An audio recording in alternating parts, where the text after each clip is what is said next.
السلام عليكم ورحمة الله وبركاته. جروب الخط بتعود بيحييكم الشهر كريمة، كل سنة وانتم طيبين. بحبكم قوي في الله. احنا عندنا مجموعة كبيرة من شباب وشابات الإسماعيلية، بس أتمنى يا رب أتمنى لهم كل الخير والسعادة. عندنا دكاترة كتير جدا، دكاترة أنسات. أول حاجة دكتورة أنف وأذن وحنجرة، 30 سنة 31 سنة، من أسرة محترمة. الأب والأم معاش وليها أخ مركز كويس. العروسة التانية دكتورة عناية، 28 سنة. دكتورة معيدة في جامعة قناة السويس، 28 سنة. دكتورة تحاليل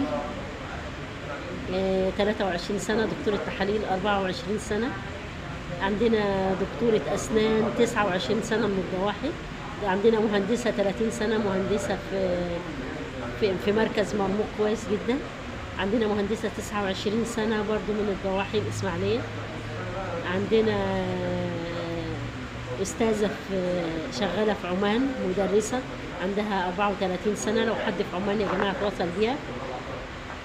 عندنا برضو في السعودية أنسة 27 سنة، تعليم عالي، مقيمة في السعودية، عايزة حد في السعودية برضو يكون تعليم عالي. عندنا في الجروب ناس كتيرة جدا بتمنوا الستر. عندنا مهندسين، مهندس في الشرقية عنده 31 سنة. عندنا المطلقين، عندنا كمان